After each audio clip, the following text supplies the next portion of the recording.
Welcome to Lincoln County Connects Online, your source for the latest news in our Lincoln County, Tennessee school system. I'm your host, Jason Parks. Thank you so much for joining us. I'm here with Terri Smith with Coordinated School Health. Terri, thank you so much for being with us today. Tell us a little bit what's going on in Coordinated School Health. I know y'all been a little bit busy again this year, right? Just a little busy, to say the least. Yeah. It's been kind of challenging, but it's Sure. also been fun and rewarding. We're doing some great things for our students, and we're really proud of that. Over the summer, our department, Coordinated School Health, and the system itself was tasked with coming up with plans for reopening of school.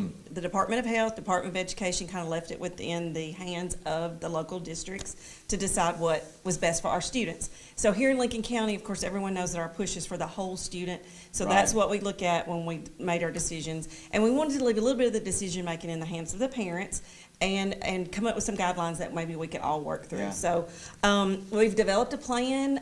We thought it's running well. We are making changes sometimes by the minute, sometimes by the second, depending on the guidelines and how those change. But some of the things we're really excited about is we are back in school. Yes. We've been running relatively smooth. We've had some hiccups along the way, but we've also added 2 additional COVID testing nurses that are able to test our students and get them back into class as quickly as we can, because that's ultimately what we want is our students here. We were awarded and I'm going to try this word because it's a big one. No, you're good. The Epidemiology Laboratory Capacity Grant. Ms. Carmen Smith, my counterpart, wrote a grant, received some money for that, so that's how we're able to do the testing with our nurses in place and support our schools with getting our kids back as quickly as we can. That's so incredible. we're really excited about that. Oh, that's wonderful. A friend of mine told me the other day, right now, if you want to be viable, you got to be flexible. Absolutely. And so we are so thankful for our health team here at the school system because I know that it's always changing, things are always going on.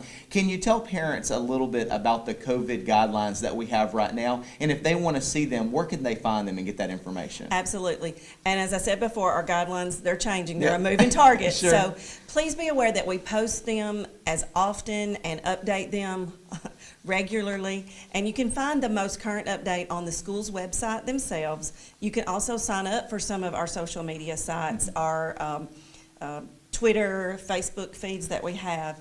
I do want to caution parents about looking at information that may be sent person to person instead of directly at our websites, because sometimes that stuff is still out there and you need the most updated piece of that. But our COVID guidelines are out there, and sometimes they're kind of tedious to read through.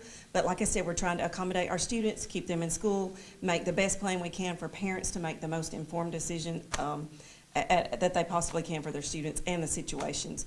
But basically, as you read through the guidelines, we really look at symptoms, and those are coded either low risk or high risk symptoms.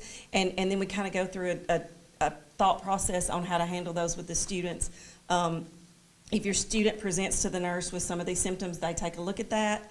If it's a simple symptom that they can go home and they're better in 24 hours, fever-free, and it's just something as simple as maybe a headache or something like that, they're upset stomach, they're welcome to come back in 24 hours as long as they're symptom-free and fever-free. And that's pretty much the same guidelines we've always been with. If there's some more, little more serious symptoms that we're concerned about, we will, there's 4 options that the parents have. We can test at school with parents' permission through the nurse process. We do a rapid test.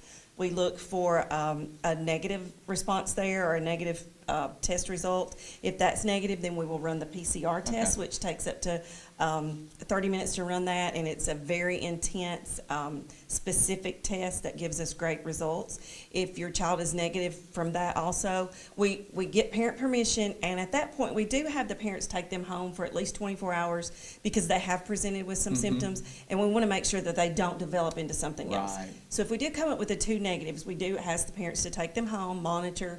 If they're better in 24 hours and those symptoms seem to be, taking care of themselves, then they can present back and come back to school.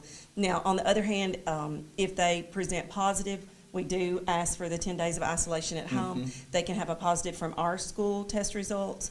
The second choice is to take them to a medical facility, have a test done there. We're finding that those take a couple of days to return at some of the medical facilities, but that will give them the positive there for the 10 days of isolation at home if they need that.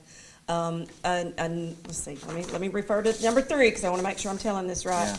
They can also visit their doctor, and the doctor might come up with a solution for them if they think we need to watch the symptoms. So if there's some kind of doctor's note that they can get that's COVID related, that would give them, the go ahead to be isolated at home for the 10 days, because we are required to still report attendance with our attendance policy and the students being at school. And remember, that's what we want, is our Right. students in school, because we've had so many of them miss so much education in the last year. So we definitely want them at school.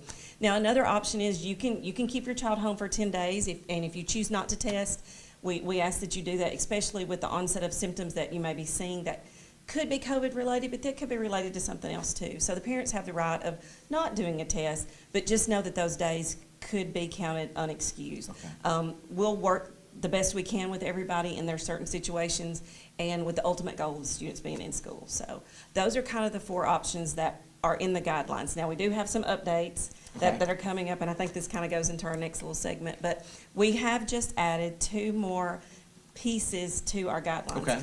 The newest one being is close contact within a classroom setting, or on a bus, or in some of the school areas with other students. If a student does test positive and your child has been in the classroom with that student or on the bus with that student, we are going to start sending letters home, excuse me, to let the parents know that they have been around someone that has tested positive. Now, that doesn't mean that that child has to be isolated at that moment. We just want to make parents aware of that, so they can watch for symptoms within their own personal child, and then make their own decisions based on being informed that they've been around someone.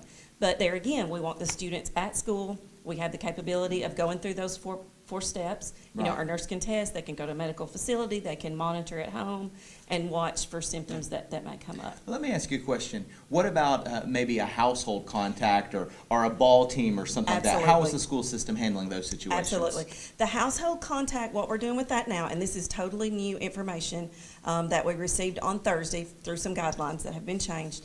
If you have a household contact, and I know we've had a lot of calls about that, so I'm glad we've got some clarification on this. If you have a household contact, what you can do is, if that person is tested positive, you can decide to keep your children at home with you and isolate for those 10 days with the household contact. But what we need is some kind of statement showing the positive in your home, and we can excuse those days for your student to be home with that household contact. But there again, we've got to have proof of that positive, because we want our kids in school, and we education is important. Absolutely. So those are the 2 newest things. We will be sending letters home if there's contact at school, and we are honoring the home household contact, but we do have to have proof of that. So, now, some of our viewers may be interested in knowing, is there a way to see the COVID cases in our school system? Is there a website? Is there a way to see those numbers? Right, that's a great question too. At this time, the Department of Education has let us know that they will be opening their dashboard. It'll be kind of the same dashboard that they had last year. Dr. Heath, the Director of Schools, will report out our numbers to them. It isn't up and running yet. Hopefully in the next few weeks they'll have that out. But there is a reporting process that we go through to the state, and then they data collect and put those out, and it will be broken down into counties, districts, that kind of thing. But it isn't up and running yet. So hopefully we are keeping up with numbers, and Dr. Heath will have that reported out as soon as he has the dashboard to report to. So. Now, we've talked about a lot of stuff. Yes. And so if a parent just says, okay, I need to talk to somebody and ask some more questions, who's the best person for them to call? The best place to get the fastest results is to call the central office here, which is 433-3565. And when you call into that, you're going to get a recording. And I think we're number 3 on the recording, the Coordinated School Health Office. Miss Sonia, our assistant, is in there, and she's wonderful. She usually handles everything before we get a chance to. But and then I'm in there, Terri Smith, and then Carmen Smith, my counterpart. She's also in there, and we'll be glad to answer any questions. Like I said, sometimes this is a moving target, and we just kind of do the best we can. And I want to assure everyone that we're doing the best we can. We're sanitizing our buildings. We're sanitizing buses. We're sanitizing any of the common area in the buildings. Your kids are more than welcome to wear masks if they want to. We're not mandating or requiring that, but they do have that option. We're practicing social distancing. We're going through the testing protocol with our COVID nurses, parent permission, and our main thing is that we really want our kids in school. Their social emotional needs, we need to meet that, and that's the best place that we can do that. We provide them nutrition at school every day. Yeah. They're with their friends every day, and we all know that's very important to some of us, be with our Sure. friends every day. So we encourage that, and we hope we've set some great guidelines, you know, taking into consideration the thoughts of the parents and definitely keeping our kids in school. So, Well, Terry, thank you so Yes, much for being with absolutely. us today. Thank you for the information and Yes. all of y'all are doing for Thank our kids. And thank you so much for watching Lincoln County Connects online. We cannot wait to see you again next time.